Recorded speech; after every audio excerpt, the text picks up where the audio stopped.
Yang lain ada masalah juga? Soalan nombor 7. Sama macam tu, madam. Sama, madam. Sama, maksudnya ada jawapan belakang tu tak okey lah. Macam kita tengok dia kata, okay, ni exercise yang lain tu get ready lah dengan soalan lain yang nak tanya. Exercise 4.1, circles.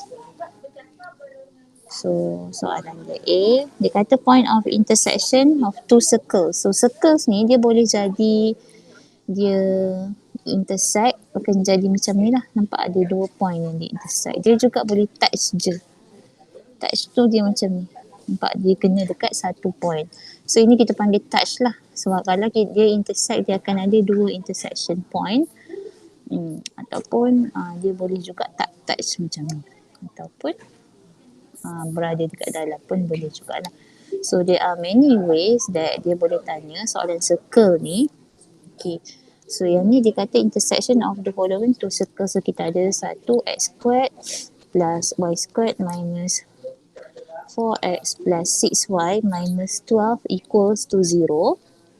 Dan lagi satu kita ada x squared plus y squared minus 5x plus 3y minus 4 equals to 0. Okay, kita dah belajar circle, ellipse dengan parabola. So at this point sepatutnya awak dah realise yang kalau kita tengok beza equation of circles dengan equation of ellipse adalah equation of circles, coefficient untuk x squared dengan y squared ni dia mesti sama. Dia mesti sama.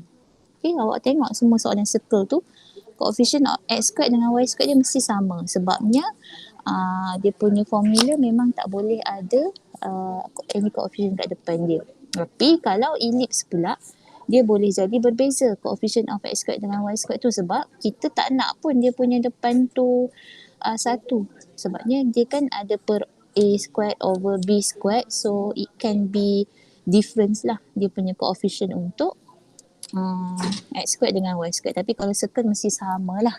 Okay, itu yang kita nampak beza di antara equation of circle dengan ellipse. Okay, berbalik kepada soalan kita tadi. Itu selingan sahaja. So we have these two equation. Equation 1 and equation 2. So macam mana kita nak solvekan dia? Kita boleh guna kaedah elimination. Maksudnya saya akan buat equation yang kedua tolak equation yang pertama. So x tolak x ataupun 1 tolak 2 kalau nak nampak lebih mudah kat situ. So x tolak x dapat kosong, y tolak y dapat kosong, negatif 4 tolak negatif 5. So kita negatif 4 tambah 5. So kita ada x. 6 tolak 3 dapat 3. Negatif 12 tolak negatif 4, negatif 12 tambah 4. So kita ada negatif 8 equals to 0. So itu satu equation. Kita ada x equals to 8 minus 3y. So ini equation kita yang ketiga. So kita nak solvekan dia supaya kita dapat nilai x dengan nilai y. So apa yang kita boleh buat, kita boleh substitute balik dekat dalam equation yang pertama ataupun equation yang kedua tu. Betul tak?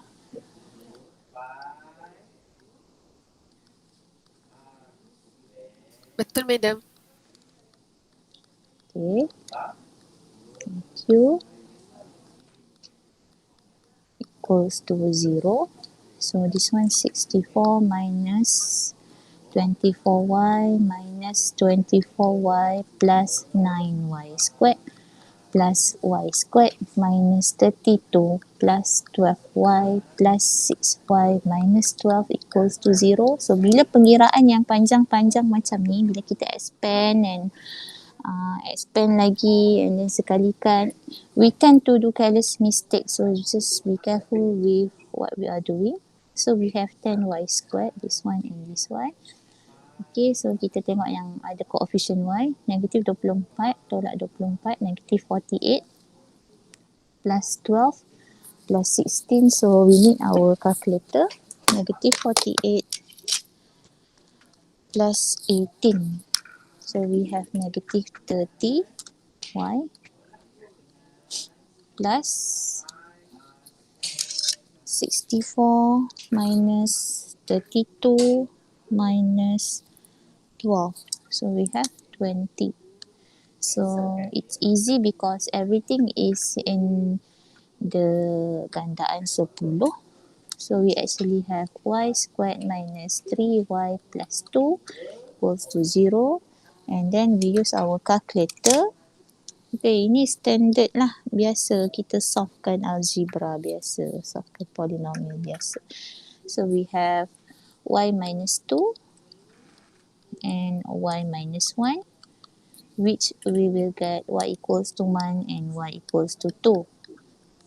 So when y equals to 1, x equals to 8.35. When y equals to 2, kita dapat 8.6, 2. So jawapan dia adalah 1, 5 dengan 2, 2. This is the point of intersection of these two circles. So kita tengoklah jawapan yang dia bagi untuk soalan nombor 4.1, nombor 7A. Saya terbalik. Careless. Okay, pilihan jawapan mungkin ada macam ni lah. So saya dapat X5, Y1. So 5, 1 dengan 2, 2. Okay, ramai-ramai tak dapat ke? Ingat Syafiqah je yang tak dapat. Yang lain yang kata sama tu pun tak dapat juga. Macam ni. Sama kan jawapan belakang?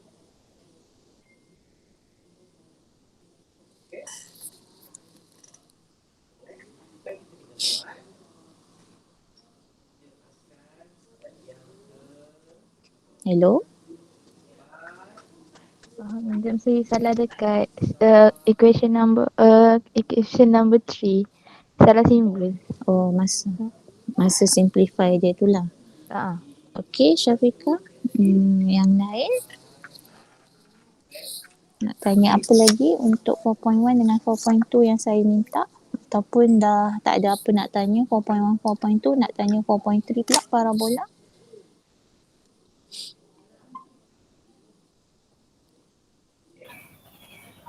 Cikgu boleh cikgu tolong explain completing the square tak?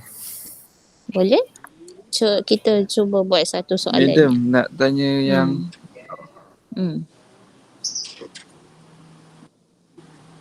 Rafiq lah.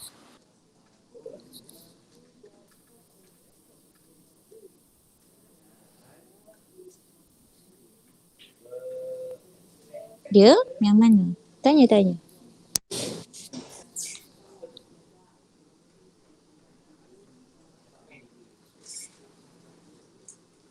Rafiq dengan siapa tadi?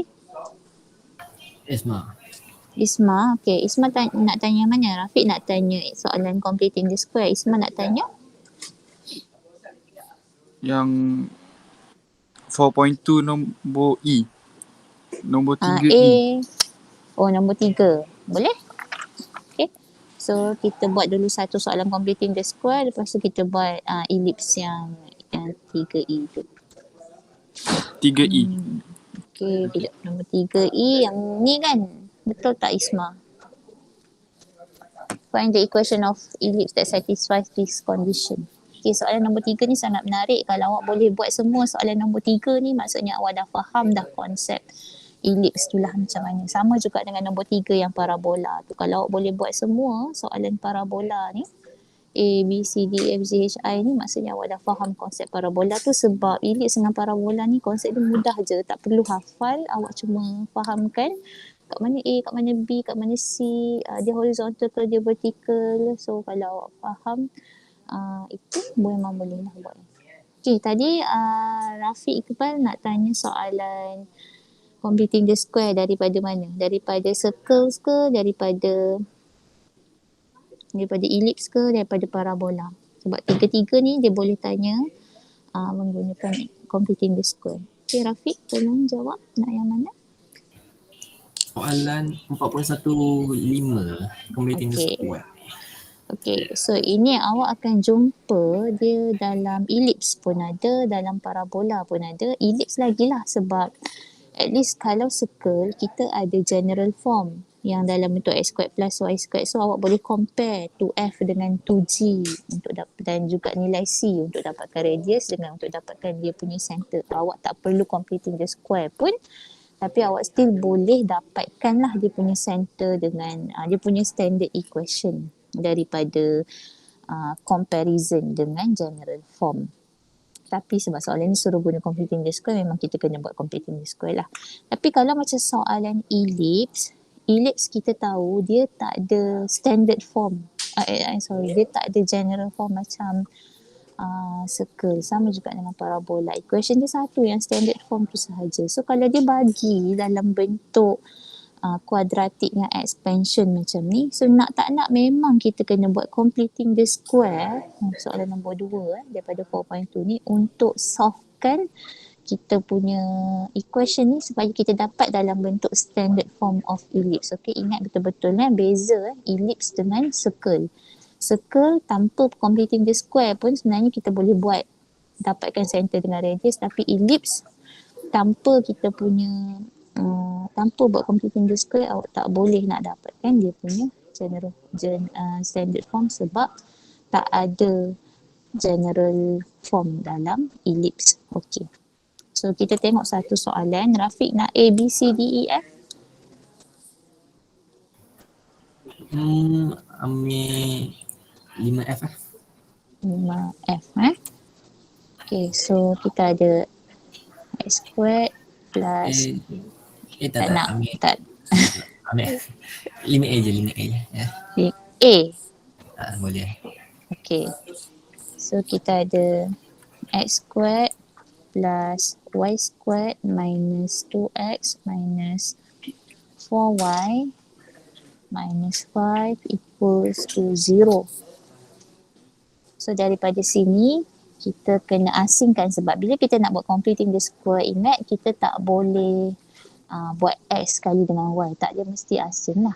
Kita ada x squared minus 2x, okay, plus y squared minus 4y minus 5 equals to 0. So cara untuk buat completing the square ini adalah kita tulis sebalik term kita x squared.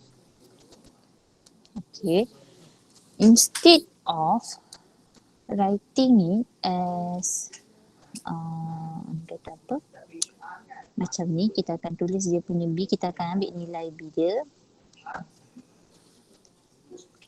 minus ni, sebenarnya tambah sebab b kita adalah negatif 2, so negatif 2 per 2 kuasa 2 tolak negatif 2 per 2 kuasa 2. Okey, awak nampak tak? Kita tak ubah apa-apa pun. Kita cuma tulis dia dalam bentuk tambah apple tolak apple. Tambah negatif 1 kuasa 2 tolak negatif 1 kuasa 2. Sebenarnya kita ada ubah apa-apa? Tak. Kita cuma tukar cara tulis dia sahaja. Ini untuk yang pertama.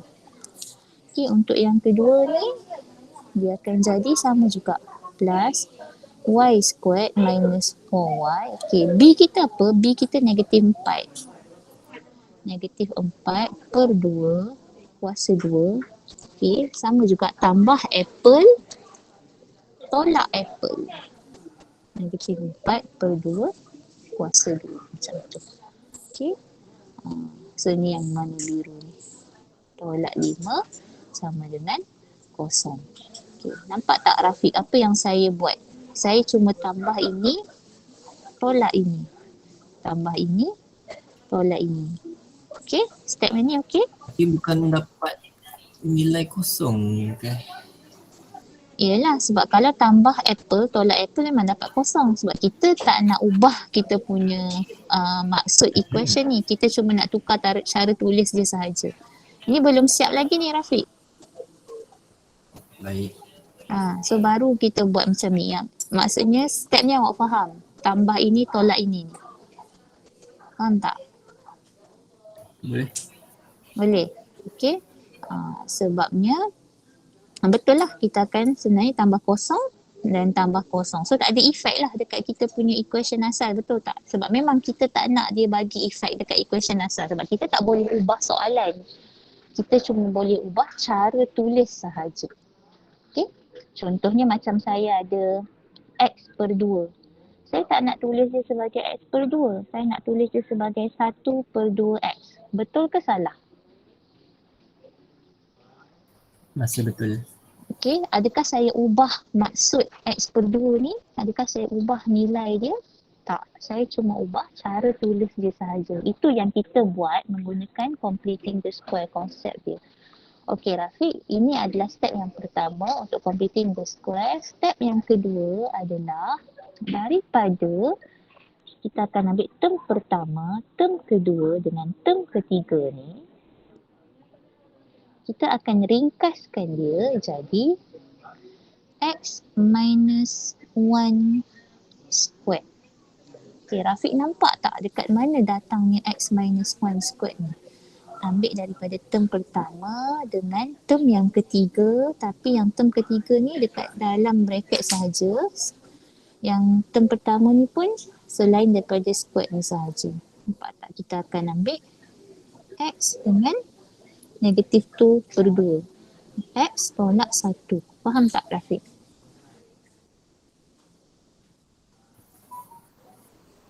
Boleh ke? Jadi pasukan 2 jadi positif 1. Sana? Sana? Ya. X dengan 1.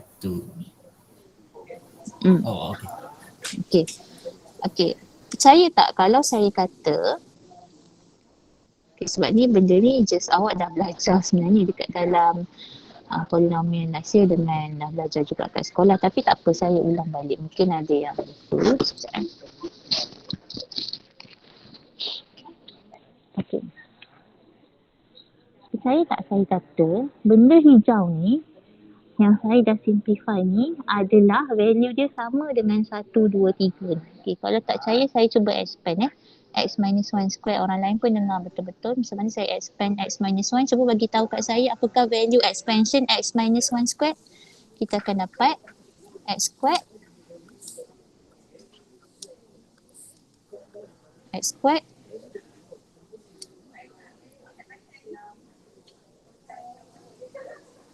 daripada 23 orang, tolonglah seorang jawab. Expand X minus 1 squared dapat apa? Minus 2x. Square negative 2x plus 1. Plus 1. Okay. Okay, sama tak dengan value yang kita ada dekat sini? X squared minus 2x plus 1. Ni negative 1 squared dapat 1 kan? Sama tak value dia dengan 1, 2 dengan 3? Sama cikgu. Sama. So kita sebenarnya apa yang kita buat dekat sini, kita cuma ubah cara tulis. Instead of kita ada x squared minus 2x minus 2 over 2 squared ni, kita ubah cara tulis dia seperti ini. Okay. So maksudnya term yang keempat ni kita akan kira macam biasalah. Apa maksud saya kira macam biasa? Kuasa 2 kan dia. Okay, negatif 2 per 2 dapat negatif 1. Negatif 1 kuasa 2 dapat 1. So negatif jumpa 1 dapat negatif 1. Okey, ini baru untuk X. Ni baru untuk X. Kita tengok yang Y pula Okey, yang Y ni saya nak minta Rafiq yang try buat. Okey. So macam mana nak tulis ini dalam bentuk completing the square? Term pertama, term kedua, ketiga. So saya akan dapat apa? Y tolak 2. Very Kuasa good. 2. Okay. Term pertama Y, term ketiga negative 4 over 2. Negative 4 over 2, negative 2 lah. So kita tak ambil yang square dia. Square dia kita letak luar macam ni. Sekali lagi kalau awak tak percaya ini adalah ini benda yang sama, kita cuba expand. Y squared minus 2y minus 2y plus 4. Okay, negative 2 y squared minus 4y plus 4. Y squared minus 4y, negatif 4 per 2, negatif 2, negatif 2 kuasa 2, 4. Sama kat sini sama. So kita cuma tukar cara tulis dia sahaja. Dan macam mana nak tukar cara tulis dia? Macam ni lah, kita akan ambil term pertama dengan term yang ketiga ni. Dia akan jadi yang warna biru ni. Okey, dan yang term keempat ni kita salin balik macam biasa. Negatif 4 per 2, negatif 2, negatif 2 kuasa 2, 4. Tapi sebab ada negatif kat luar dia, dia jadi minus 4. Minus 5 pun kita salin je balik sama dengan kosong macam tu. So hopefully mana yang tak nampak sebelum ni macam mana nak buat completing the square, at least dah tahulah cara dia. Okay, so nampak yang 1, 2, 3 ni warna biru ni jadi yang warna biru yang ni. Alright. So sekarang kita boleh simplify lagi kita punya equation. Kita akan dapat lah. Saya guna semua warna biru. X minus 1 squared plus Y minus 2 squared. Okay, negatif 1 tolak 4 tolak 5. So we have negative 10. Bawa pergi sebelah dia equals to 10. So nampak tak daripada general form kita dapat standard form. Okay, this is the general form. Kita dapat dalam bentuk standard form. Macam tu. Okay, boleh? Boleh, madam.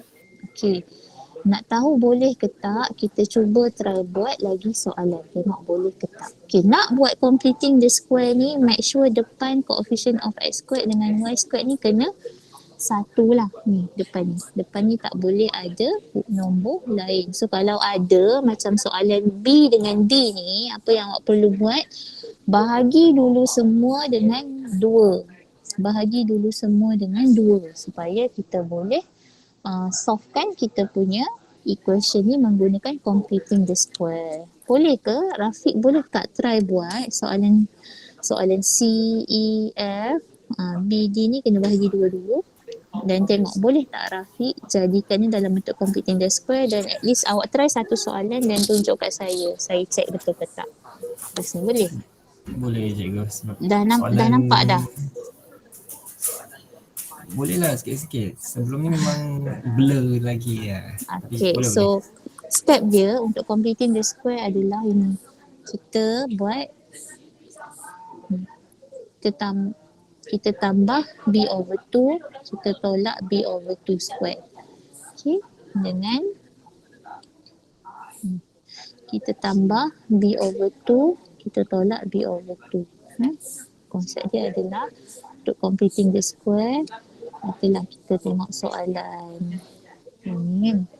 Yang ini, apa yang kita nak buat ini, kita ada x squared minus 3x plus y squared minus 8y plus 12. So apa yang kita buat sebenarnya untuk kita buat completing the square, untuk x ni kita akan buat dia x squared minus 3x plus apa? Negative 3 over 2 squared minus negative 3 over 2 squared. Ini untuk x. Untuk y, apa kan jadi untuk y? Y squared plus 8y plus 8 over 2 squared minus 8 over 2 squared plus 12 equals to 0. So ini adalah untuk x. So kalau Rafiq nampak apa nak jadi dekat completing the square form dia akan jadi x minus apa Rafiq? X minus 3 over 2 squared. Term pertama dengan term yang ketiga. Lepas tu yang ni kira lah. Negative 3 over 2 squared. Okay. Plus. Ini term pertama dengan term ketiga. Y tambah 4 kuasa 2. Tolak. Ini pun kira-kira. Lepas tu sekalikan dengan ini. Nanti dapat lah. Yang penting inilah benda yang kita jadikan dalam bentuk completing the square. Maksudnya daripada term yang panjang-panjang ni, 3 term ni, dia jadi ini sahaja. Daripada 3 term yang panjang ni, dia jadi ini sahaja. Itu maksud completing the square. Okay, boleh? Try? Okay. Baik cikgu, boleh. Okay, step dia adalah daripada situ kita tambah b per 2 kuasa 2 tolak b per 2 kuasa 2. So ini adalah first step dia. First step untuk buat completing the square. Macam tu. Okay, so try buat lah sebab dia memang tak boleh tengok dan faham. Tengok cikgu buat memang faham tapi nak tahu betul ke tak kita faham, kita kena try buat sendiri. Alright, so saya nak pergi kepada soalan yang Isma time ini. Find the equation for the ellipse that satisfies the given condition and sketch its graph. Okay, macam soalan nombor 1, dia bagi dekat kita equation. Okay, kalau awak stuck dekat soalan B, C, E dengan F ni, saya ada buat explanation dalam video yang saya post malam. Okay, itu dia bagi equation, so kita kena lukis graf dia, kita bolehlah cari vertices, foci, major dengan minor axis dia. Tapi untuk soalan nombor 3, dia bagi dekat kita information dan kita kena dapatkan dia punya equation. So reverse soalan dia. So terbalik soalan dia. So kita